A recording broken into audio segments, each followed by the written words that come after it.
So good afternoon, everybody, and welcome to the Provincial Office webinar. I hope you're all safe and well. My name is Andrew Rydell, and I'm the Provincial Deputy Grand Secretary. The new Provincial Food Bank appeal is now well underway, and several groups have already taken delivery of, well, literally tons of food. Whilst some of those groups have done collections in the past, the provincial appeal is very much based on the collection started at Baines Lodge. Here to tell us more about that and what they do, here's Tony Farrer and Ryan Modlin. Tony and Ryan, where did it all start? Okay, so it started about 3 years ago, the year I was due to be installed as Master of Baines.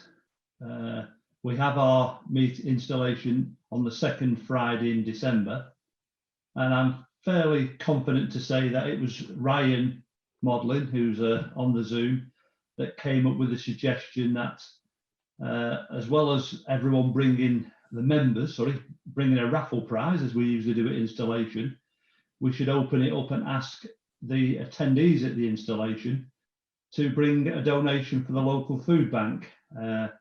One of the things that's very key in Baines' ethos is being active in the community. And we thought, Ryan thought, we all obviously went along with it, that to get a collection for the local food bank would not only help those, particularly just before Christmas as the installation is, but would also help the image of Baines Lodge and Freemasonry, enhance it somewhat with our generosity. I think it was a particularly busy installation. There was lots of people already coming, so I think we had about 100 people attending.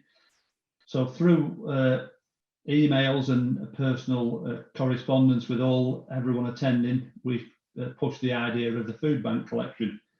And to say we were blown away is an understatement. Everybody that came to the installation brought at least a bag full of items. Some brought more than a bag full. And we were, like I say, we were blown away. We had arranged for the day after for a gentleman to come along and collect the donations. And again, I think he was very surprised because he walked into the Masonic Hall at Polton with like a bread tray, thinking he could put it all in there. And then when he walked in the room and saw what was actually there, he took a step backwards and thought he's going to need some assistance. So that's why and when it all started. And we carried on that for a couple of years afterwards. We had a meeting about 4 weeks ago of the members of Baines, and we realised it wasn't going to be possible to hold the installation this year, but we all felt it was still appropriate, more so than ever this year, that we tried to support the local food banks. A suggestion was made that perhaps we could try and get other lodges to participate originally just for themselves, and a suggestion was made that we contact Province and ask them if they could publicise it in one of their newsletters. And then I think from there it snowballed to where we are today. So, Ryan, have you got anything to add? Yeah, just to kind of add a bit of the history and context to why we introduced this idea to Baines a few years ago. First and foremost, it was obviously about doing something charitable and meaningful for good causes in the community, which Tony's already said is something that's important to us. There's nothing unusual about that from a Masonic point of view. It's something we're all familiar with. But actually, we wanted to do something perhaps a bit different and maybe something that will bring some value to the lodge and to the craft in general, something more visual. So we're all familiar with handing checks over to charities, pretty big sums of money occasionally. Often we'll have giving days as well. But what we were finding is we were giving a large amount of money to charity every year. And quite frankly, we weren't really getting anything back. Now, I know it's not about, giving isn't about getting anything back, but we're in a position, certainly in Baines and in Freemasonry as a whole, where we actually need to start shouting a little bit more about the good things that we do, certainly to ward off any of the negative aspects of Freemasonry. They're doing the rounds in the press and such like.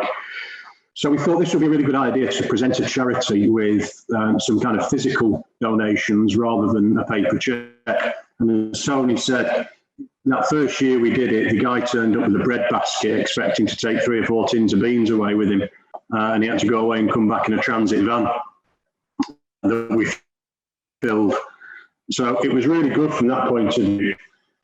Subsequent to that, that was we worked with the Salvation Army that year, and we gave them that much. They ended up kind of sub-donating, if you will, to a couple of the food banks in the Fylde Coast area. So actually passing on our donations to other food banks. So in subsequent years, we've directly dealt with Blackpool Care and Share, which is another food bank, which the Fylde group is supporting this year in the provincial initiative. So in terms of what we're getting back, certainly that, well, in the previous years, both the Salvation Army and Blackpool Care and Share have widely publicised and shared pictures and really shared the good news, social platforms, which we haven't got obviously specific details on because they're their platforms, but between them, the Salvation Army and Blackpool Care and Share were reaching thousands of people across the Fylde Coast, an area that obviously we're in to spread the good news of Freemasonry from our personal point of view of Baines Lodge. So it was really about getting something back, what we do in the community, beyond sending a cheque in the post after installation. And the idea behind bringing the rest of the province on board, and I don't know who it was made the comment a few moments ago about how much donations they're receiving at their local hall. Tony will talk a little bit about how it's gone down in the North Fylde group. I was there on Saturday where they take 2,500 items in week. Ryan, your The connection. South Fylde group are well over 1,000 items doing this. Yeah, obviously we can't lose sight. Right, Ryan, your connection's a little bit gone a little bit dodgy. It sounds as though you're on a train station. Perhaps, Tony, can you pick up on the points that Ryan was making in terms of the impact it's had on the North Fylde group? Yes, certainly. Yeah. So the North Fylde group, obviously, we spoke to the group executive, had a meeting, and we decided we were going to support I'm the group secretary, sorry, for the North Fylde group. I met with the group chairman, the vice chairman, and a couple of others, and we agreed it's obviously something we were going to participate in. So we had a volunteer, of course, to be the group administrator or the food bank administrator. And a couple of the guys said they would be happy to go round again. They managed to, through a contact, they had a van. David Randerson very kindly got us some signs printed for the side of the van. And it was, obviously, we did all the publicity via emailing the lodge secretaries. The North Fylde group has a Facebook page, a private Facebook page, as does the Fylde Coast in general. And on both of those Facebook pages, the appeal was advertised. Glenn Jackson very kindly offered to open up Cleveland's Masonic Hall on the Saturdays that the collections had been arranged for those people who wish to visit the hall and make their donations in person, as opposed to having someone come into their house to collect it. I've got to say I was a bit sceptical. I thought not many people would go to the trouble of going to Cleveland's and drop things off. I thought everyone would stay at home for health reasons, isolation, whatever, and have their items collected. But when I went along to Cleveland's on Saturday, I was amazed how many people were actually turning up with many bags full of food. There was a couple of individuals that were there who were, taking the deliveries and then sorting them out, putting them into various piles. Glenn was there to overseeing everything and making sure everything was in order. And one of the bar staff was there providing coffee and biscuits for those who had turned up. So in that respect, obviously everyone was social distancing. We had to wear a mask, but it was fantastic to see that people the Masonic spirit was still there and people were prepared to turn up on a Saturday and donate to the food bank. And I think at the count that was done after the doors were closed in the afternoon, there was around 2,500 items collected, which, as Ryan said, was mind blowing. It's a fantastic start, and hopefully the same will continue over the next couple of Saturdays. I think all people can do. Lodge secretaries or groups can do is just really keep pushing the message, because that's what all we've done. And at the end of the day, if you're sending emails off or you're sending WhatsApp, I heard someone before mention that they've got a WhatsApp group. Just keep the reminders going, and just keep encouraging groups, lodges, individuals to keep donating, and then we will make this the success it's going to be, because we're nearly there already. So. Obviously, you've worked with a couple of food banks on this in the past, but also this year as well. And I also know that some food banks are requesting kind of hard produce, and others are requesting kind of more financial donations so they can buy fresh food and fresh food and vegetables. What's been kind of your experience in terms of managing those two demands? Well, certainly in the North Isle, Jim Gregson has been our contact with the food banks, and I think I don't think we've had a request for cash particularly. I think it's all been they want donations. Again, when the group executive had a meeting, we discussed what we should do with the donation that the province had provided, and also any cash donations that individual lodge members want to give. And we took a decision that we would wait until the 3 collection dates have passed, and then we would have a look what items we've got, and what in particular was missing, and then perhaps we would then use the money to go and buy those individual items. Again, what the food bank at Fleetwood said they are crying out for, or the one thing they never get, is fresh produce. So again, we thought on the Saturday of the day we hand over the donations, perhaps liaise with a local fruit and veg merchant and arrange to purchase a suitable quantity of fresh fruit and veg, because clearly we don't want to buy too much and have it go into waste. So perhaps we may use the money we've got in the bank to donate a suitable amount of fruit and veg now, and then keep on doing it over consecutive weeks, until the cash is gone. Yeah, it seems a good approach, and I know certainly from this group as well as other groups that I've been involved in, certainly the having the option there for people to be able to donate cash to the group who aren't necessarily able to get out of the house and go to shops and buy produce, that's been worthwhile. And I think it would seem to be that the message is, if you can't get out there and buy stuff, don't necessarily, but still want to contribute, it's still fine. The preference at this point in time for the moment is kind of hard goods, and then maybe, depending on the food bank, they can look at other provisions.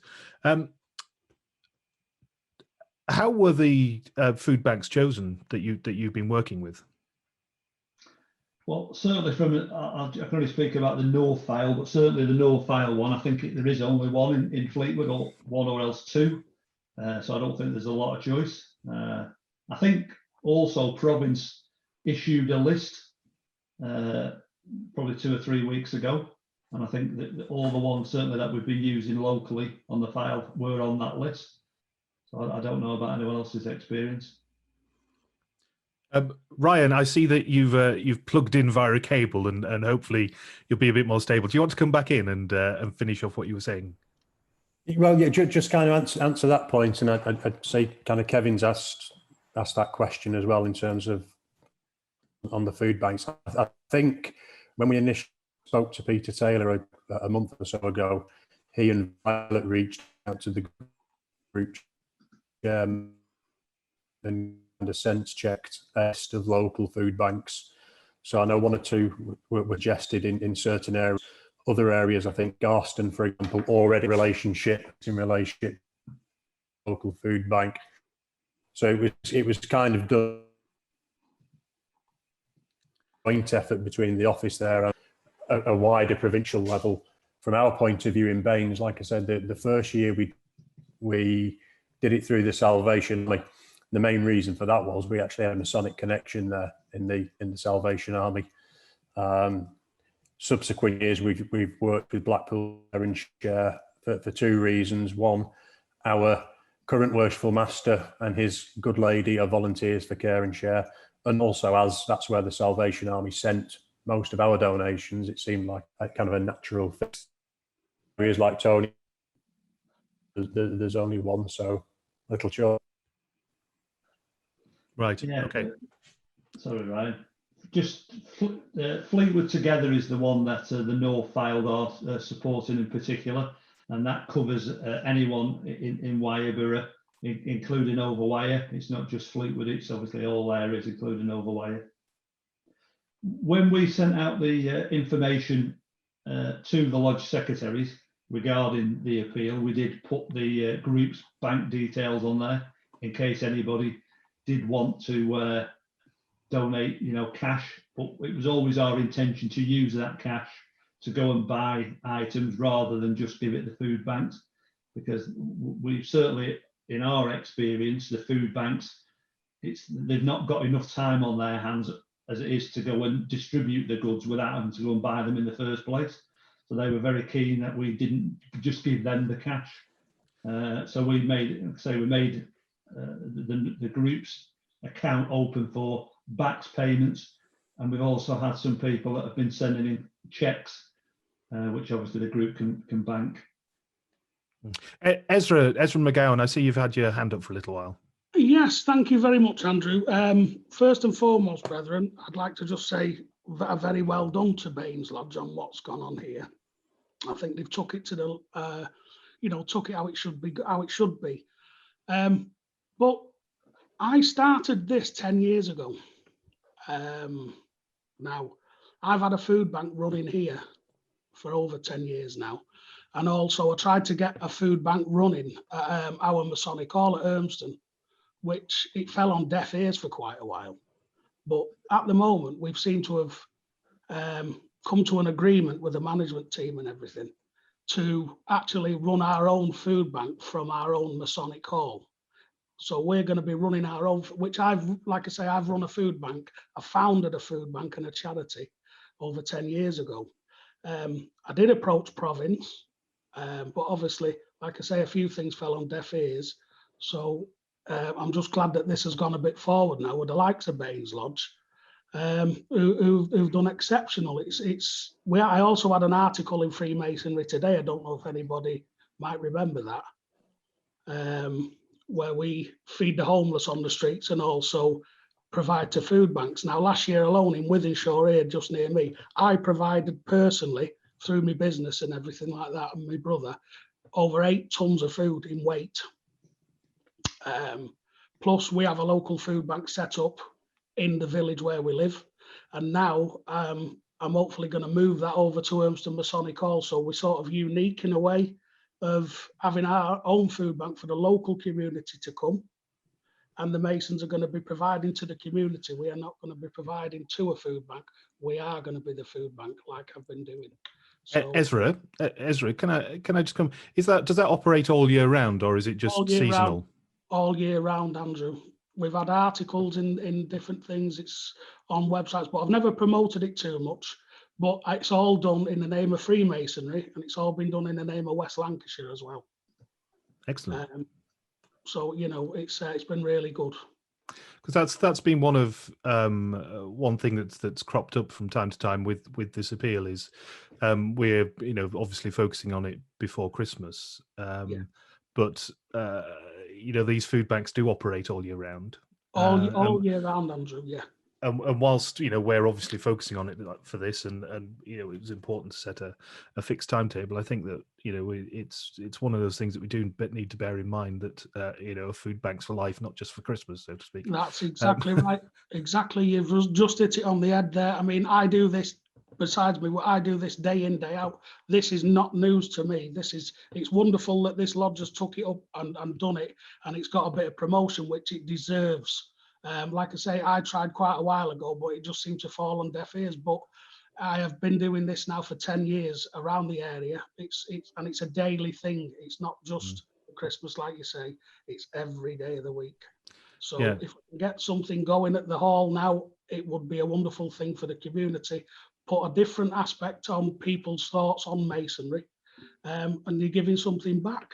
So that's what I'd like to do. And hopefully now it might just take offwards, such as the way Baines Lodge have done it. Well, it's wonderful. So I'd just like to say thank you to you all for that, really. Thank you, Ezra. I don't think there's any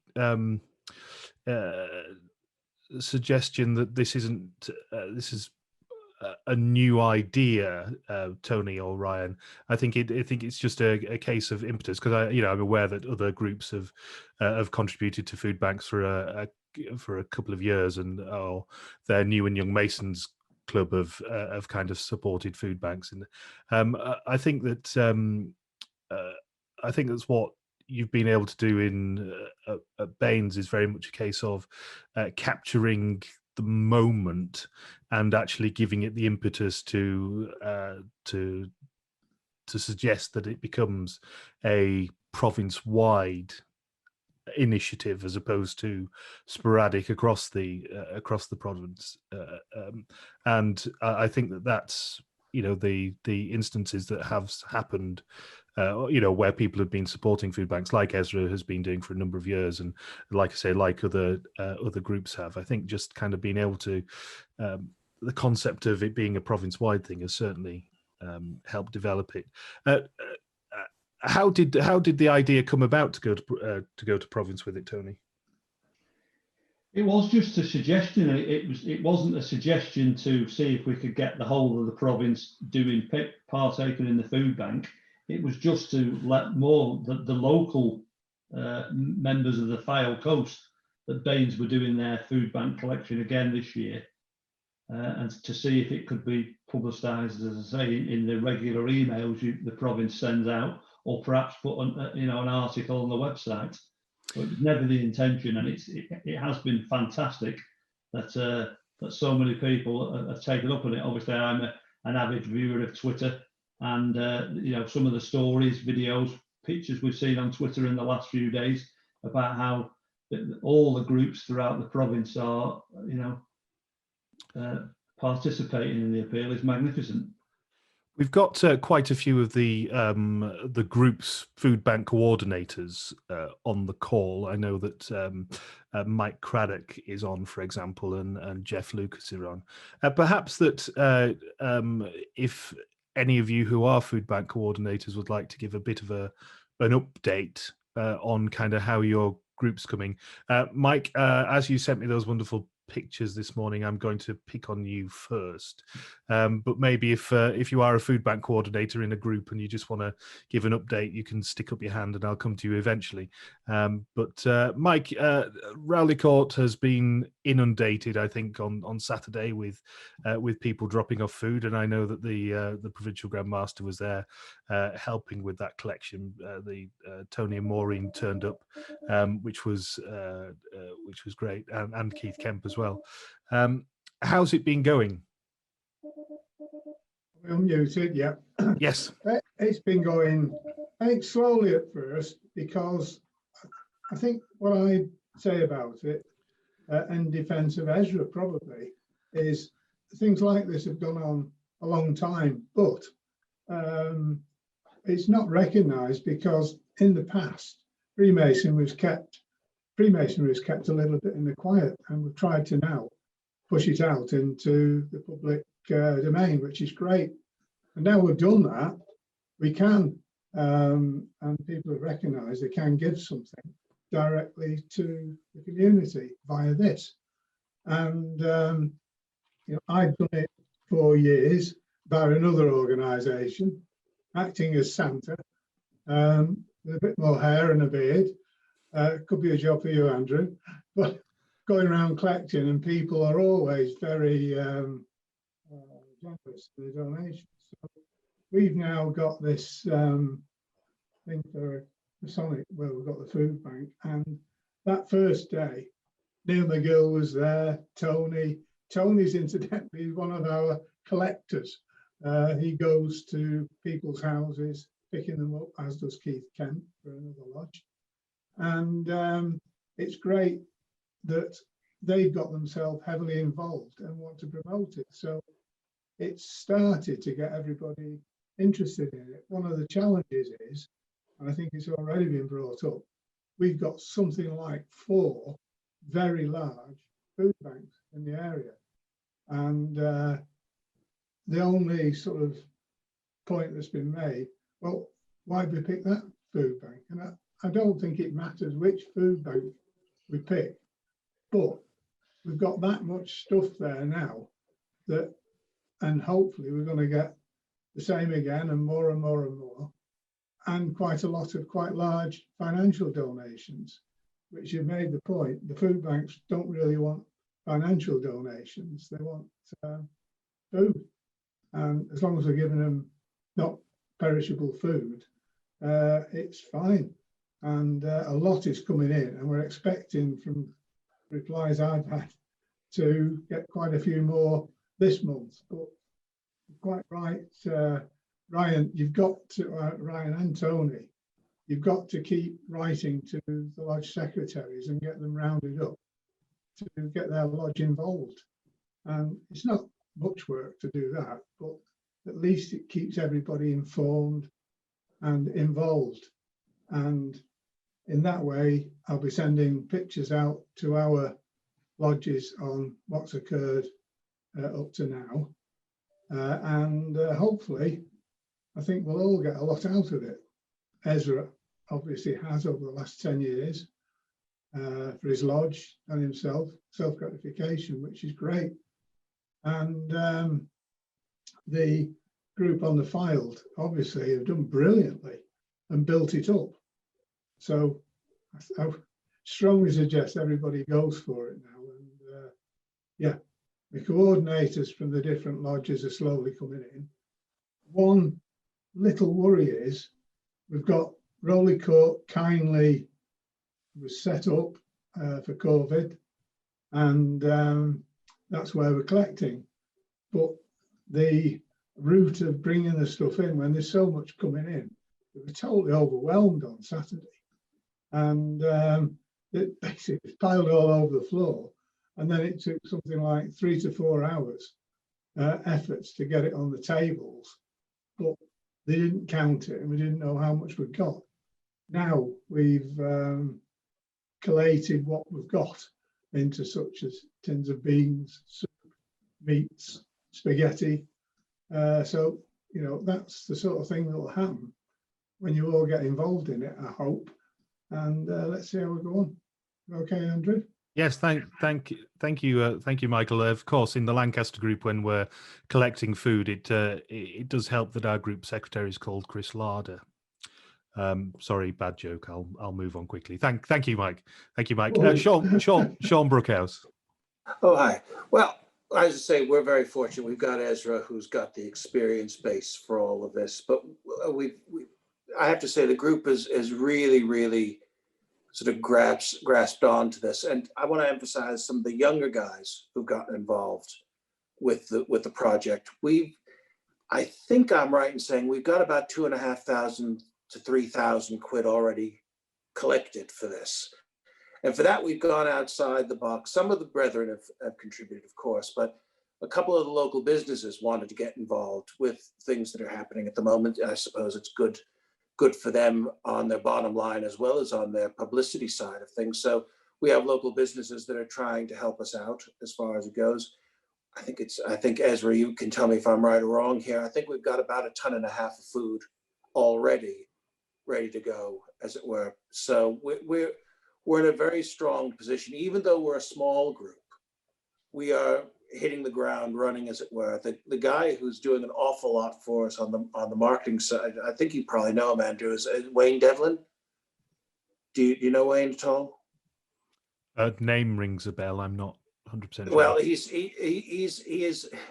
is a mere entered apprentice at the moment, but he's a crooner. He's a Frank Sinatra type singing type chappy, and has an awful lot of contacts. And he's been kind enough to help us out. He writes a piece for the local newspaper in Urmston. So we've gotten some publicity out that way. We're doing press releases as to what we're going to be doing. We'll run our bank 2 days a week until basically the food runs out. And I see absolutely no reason why this cannot be a regular thing. It is our opportunity. I think the idea of us being out in the world and showing that we're not so insular, that we only look after our own, but of course we will also look after our own. You know, this time of year, it's quite probable that we'll have brethren who are having problems as well with regards to, you know, the pandemic and job loss, et cetera, et cetera. It's nice we can be there for them if we need to be, but it's certainly nice that we can be there for the community. The worship master at Hand and Heart went out with leaflets, basically, to the local streets nearby to the hall to see who would be prepared to donate. If you've been on our WhatsApp group, you'll see the amount that he collected. It was several hundred items that he'd gotten just purely by sticking a leaflet through the door saying, "Do you want to donate?" So I think that we can tap into a mood that's actually out there of trying to do something with COVID and all that. It's been we've felt so helpless as a sort of society. This is an opportunity to either give money or to give food in order to help. And it is something we can do at a local level so that we feel that we've got some control over what's going on in our lives. It might, you know, prove to be beneficial to all parties concerned. Thank you, Sean. John Tyre from Warrington Group. Yeah, thank you, Andrew. Good afternoon, everybody. At Warrington, like other groups, we were doing a similar thing to this prior to the event starting. In fact, since the beginning of lockdown, the Light Blues Club have been collecting for the local food bank. And when we started the event, we weren't starting from a standing start. We were actually rolling along. But the event really took off and has proved very useful, and we've got a tremendous amount of food. But one thing that I've put on the chart is that one of the members of the group, in relation to donations, and this is perhaps something other people can take away, negotiated with Morrison's, and Morrison's said, if you come and shop here, we'll donate 15% on top of whatever you spend, which, if you think about it, £100 is £115. As you go up, it mounts up. So we've done that, and Morrison's are going to honour that and provide 15% on whatever we shop. And not only that, they will actually do the shopping. So it's a kind of click and collect. We don't have to walk around Morrison's with trolleys. I think they'll do it overnight and we'll pick it up and take it away. So it's going well at Warrington, very well indeed. Thank you, Andrew. Thank you, John. I'm going to come to Jeff Lucas, just because he hasn't said anything yet. Jeff, I'm just looking for you in the list. So there you go. You're unmuted now. Mm-hmm. You're looking after the Leyland collection, aren't you? I am, Andrew, yes. And how's that been going?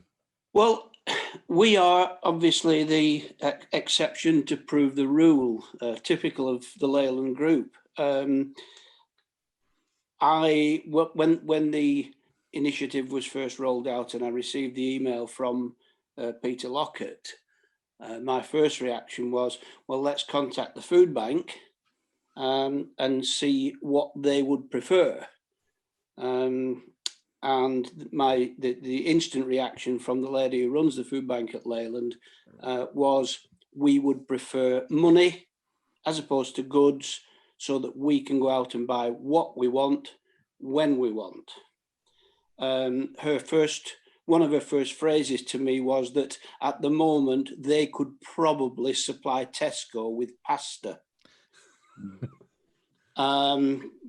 Because over the years, this is how it's been, and people automatically think we'll buy pasta, we'll buy tins of beans, and so on and so forth. We actually, as you're aware, we are now Leyland and Chorley Group, and last year, as individual Leyland Group, we actually made a fairly substantial donation to the Leyland Food Bank, which is all part of St Mary's Church down in on Brofield Drive.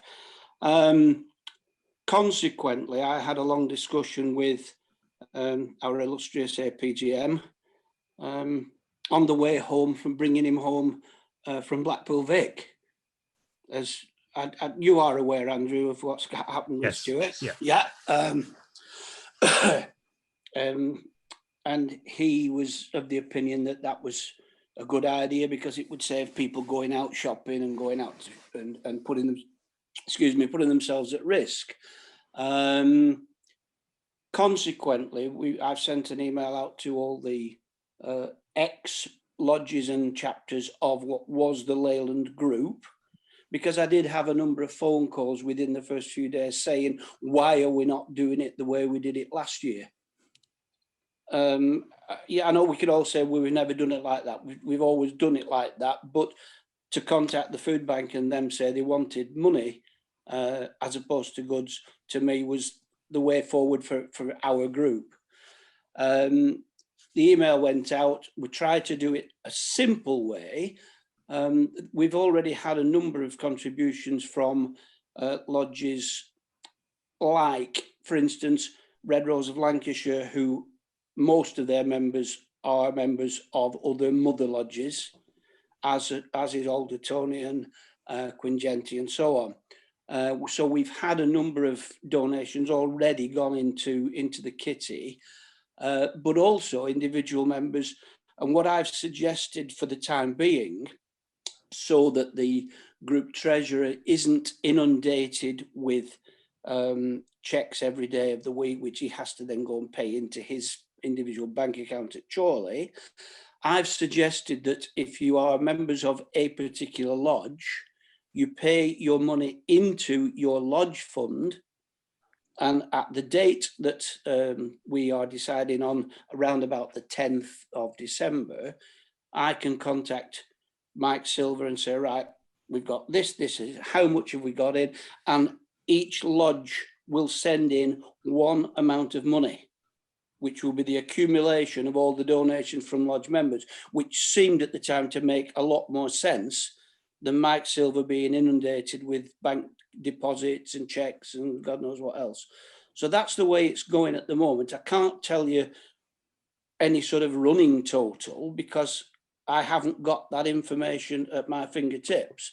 What I have said to all the lodge individual treasurers and charity stewards is that when they do finally send off their amount, let me know, and I can make sure that Mike Silver does write the correct amount of money and send me a check. And I will, along with Peter Lockett, Peter has said he will come with me, and we'll go down to the church and make a presentation, because that is what they've asked for. Yeah.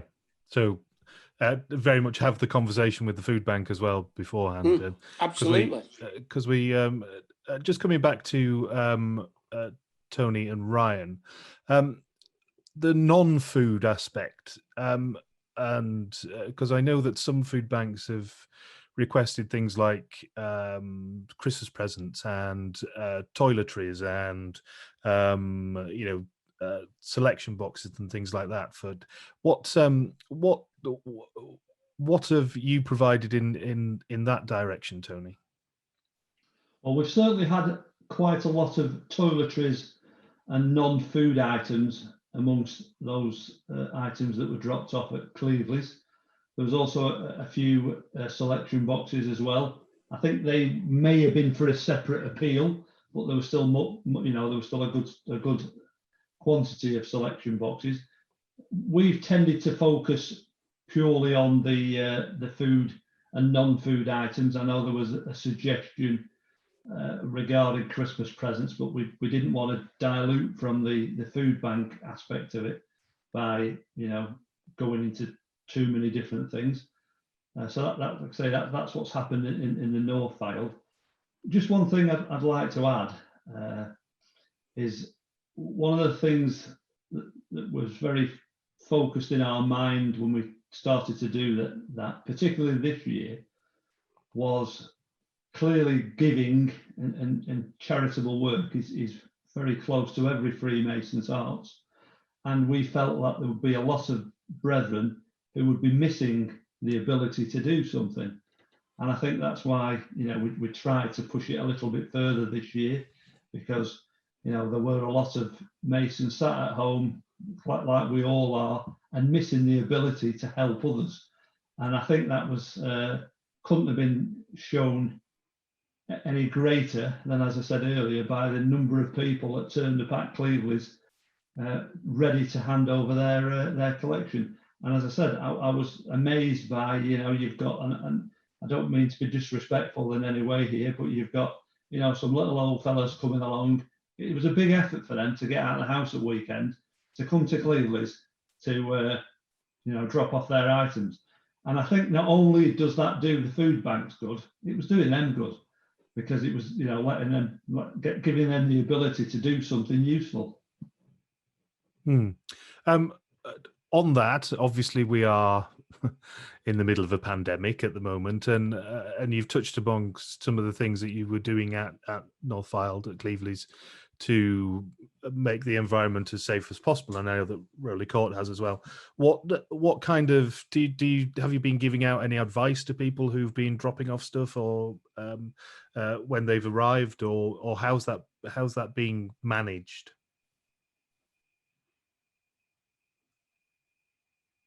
Was that a question for me? Sorry, Andrew. Yes. Oh, sorry. Can you repeat it then? Just thinking about the coronavirus and the pandemic, and making sure that it's a COVID safe environment for people when they arrive. I think perhaps we may let Glenn Jackson answer that question. I know he's on the call, and he's obviously responsible for Cleveland's Masonic Hall. So I wouldn't want to. I'd let him explain to you what they've done there. I'm just unmuting him. Glenn, you should be able to come in now.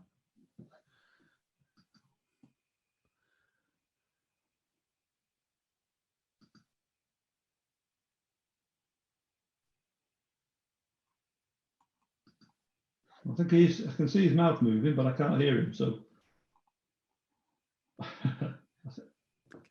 Glenn, I've just asked you to unmute yourself. Can you?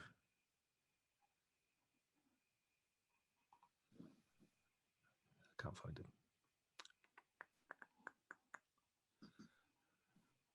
Right, here we go. There we go. Yes, there we go. We can hear you. Oh my goodness, what a sight. Yeah, we're very pleased with what happened at Cleveland's last Saturday. It did give people the opportunity to come out during this pandemic, and a lot of people, it was the first time they were out for a long time. So we didn't just say thank you very much and goodbye. We invited them in for a chat in a COVID-free environment like Cleveland's Hall is, in the dining room there. And we did sit around in twos and threes and gave them coffee and bickies, and really spoke to them like they've not been talked to for months. We don't understand that. We who are active in Freemasonry, running these halls on a daily basis, going into the office, we don't understand how long these people have been. So it has had that dual effect of them feeling like they were doing something. And that'll happen again this Saturday when we've invited the Park Club members, the civilians, if you like, to join in with this, expressing that it is not just for Freemasonry. I understand that there might well be up to 1,000 families in the Wire area that are in need of assistance of this kind. That's a tremendous amount of people, and it is throughout the Wire area, Cleveland's, Overwire and Fleetwood.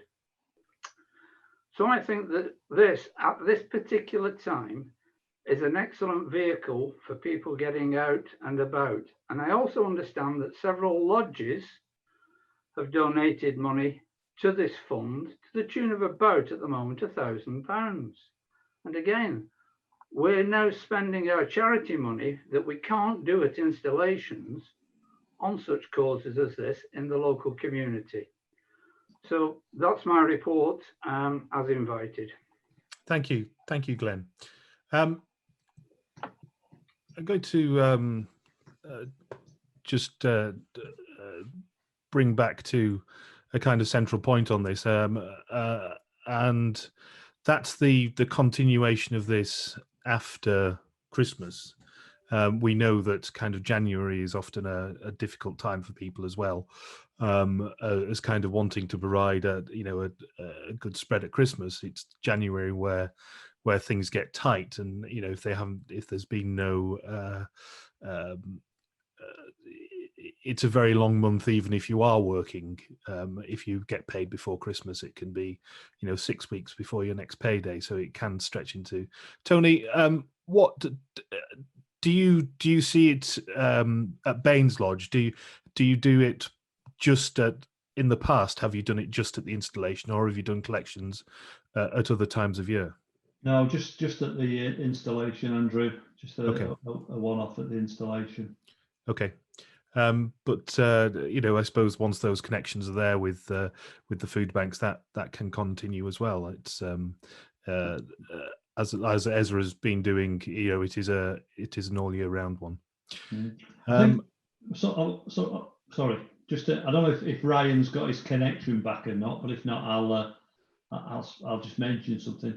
Obviously, one of the other things we're very keen on, and hopefully everybody else is trying to get as much publicity for what we're doing as we possibly can by using social media platforms. I think what we've discussed, but I'm not seeing if we've had any progress with it, about perhaps anyone that's got any contact with the local press to try and get them involved when we do the actual handover. But if everyone can get photographs of what they've collected and send them all into province, and then they can do a story. But as I say, if we can get stuff on social media, all of that is good publicity to show what Freemasons are doing. And I think obviously it's been mentioned it's a Baines thing. It's not at all, has been said. It's just an idea that we decided to go along with. Clearly, there's lots of people been doing lots of good work independently throughout the province. But I think it's great that we've all managed to come together and do this combined appeal this particular year, with it being so appropriate. I'm sure with the people being furloughed and losing their jobs, there will sadly be more people that do need to call upon the food banks. I think we worked out that if we started it off trying to get each lodge member to donate 30 items, one for each day of November. And if you multiply that up by the members of the province, we were looking at about 250,000 items. And we just thought that would be a great headline. Freemasons donate 250,000 items to the food banks. And the way it's going, it looks like we may achieve that, because I know not everybody is able to partake in the scheme, but some others have given 3 or 4 times the 30 items they were asked for. Yeah, that's good. I know of at least 4 groups who've already sent publicity, photographs and other publicity information into the provincial publicity officer and the publicity team. So I know that is happening, and obviously that will be going out, and the presentation day on in December will also be a big thing as well. So thank you, Tony and Ryan. Ryan, I'm sorry. Just one more thing. Obviously, okay. I've been speaking quite a bit about the North Fyle group, and I'm only doing that because I'm the North Fyle group secretary, and I've got the connection with Baines. I know from just speaking to people that the South Fyle group have had a wonderful response to this. That their hall is open every day for people who have got the swipe cards. They can go in. Blackpool are doing the same. They're opening at certain times, and I guess I guess the more flexible you can be with people, the more, you may end up opening your hall every day and sitting there and only having 2 or 3 people coming in. But again, if you've got the flexibility to allow people to drop off, it will be, I'm sure you'll get a better response. And the last thing from me is just to thank everybody, for their generosity in turning this into the success it's going to be. And obviously, it's one of those things.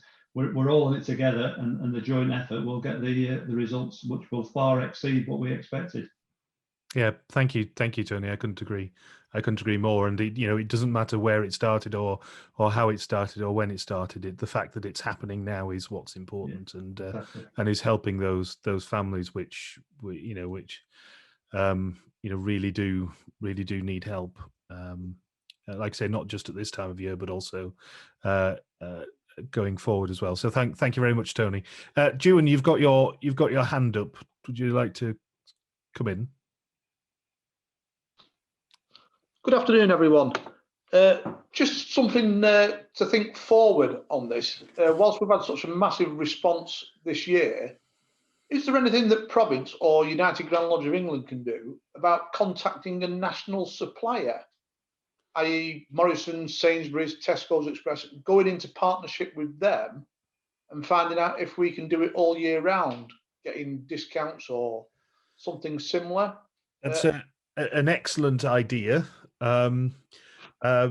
Perhaps just dropping Peter Taylor an email might be a good idea on that one, so they can look at that for the province to look at it, because it is something that obviously we're going to be hoping to do next year as well, in perpetuity, as much as anything, maybe starting it a bit earlier as well. So there is, Andrew. Also, just another point, because one local supermarket is doing what they call a voucher scheme.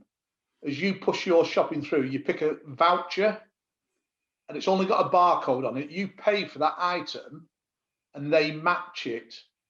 So there's nothing transported from their goods depot to the shop. You take it home, then you get it from home to the Masonic Hall.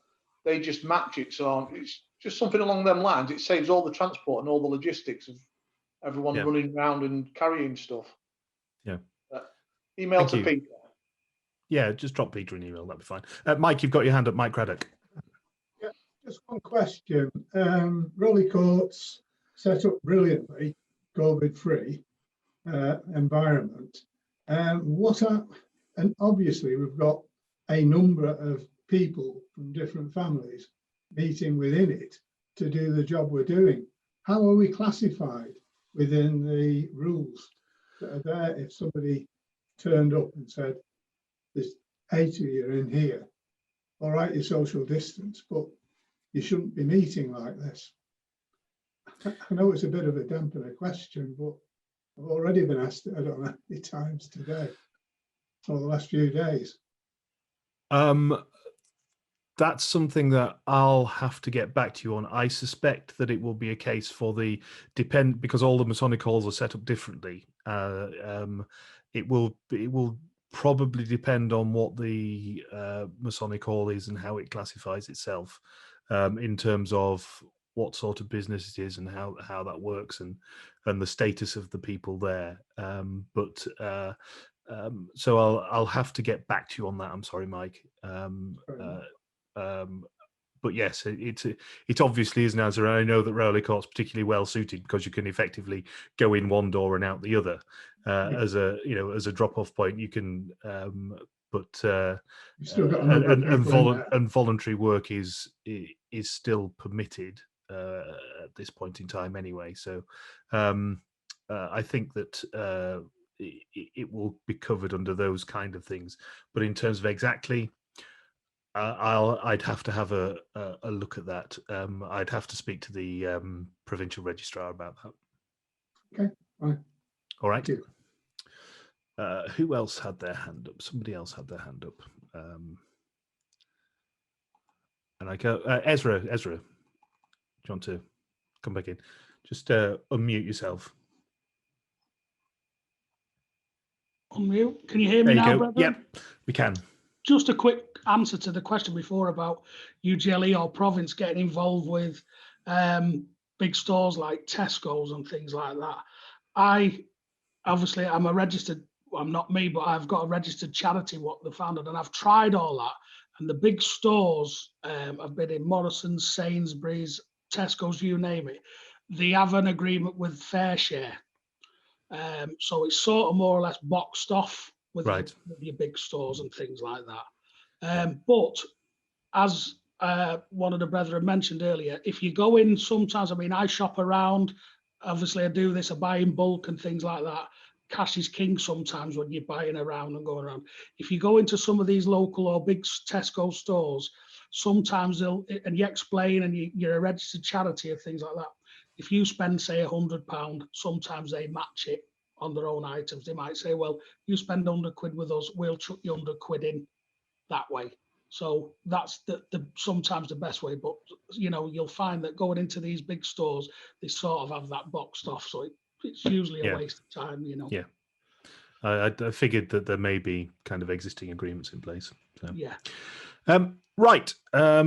Thank you very much, Ezra, and thank you very much Tony and Ryan from Baines Lodge. Ryan, I hope you have fun in your railway station. It did sound like it, unfortunately. So thank you, everybody, for being here. Next week, we've started getting more inquiries from a kind of administrative point of view, and I'm aware that I haven't done a kind of administration webinar for a little while. So next week we'll be on those questions. I'm getting more and more questions along the lines of our master's done 2 years. We're not going to be able to have the installation. What happens? Can he do a third year? Those kind of questions, which are, you know, easily covered, but it's good to sort of do them to all of you rather than have 6 phone calls about it. It just means that everybody's on the same page. So next week is going to be an administration based one. Just to give you a heads up, on the 8th of December, Tuesday the 8th of December in the evening, 7 o'clock in the evening, is going to be a presentation on Hermes, which is the new administration platform which UGLE are rolling out for managing lodges, which is going to be mandatory for all secretaries and scribes.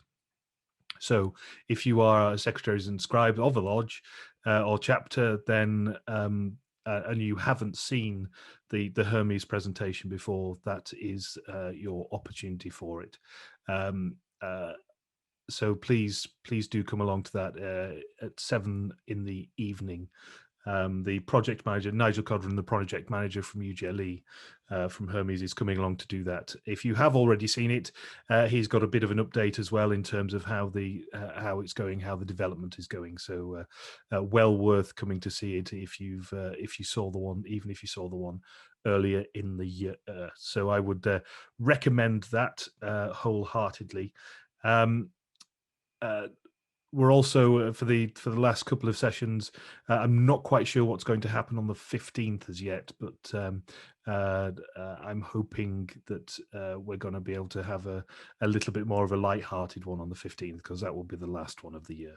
So thank you very much for this afternoon. As I say, next week is going to be very much an administration Q&A, because I'm well aware that we haven't had one for a while, and just that date in the diary for the 8th of December. For the Hermes presentation. So as usual, I'm going to hang around now and take if there are any kind of questions, but feel free to head out. And thank you very much for being here today, and I'll see you all soon. Thank you.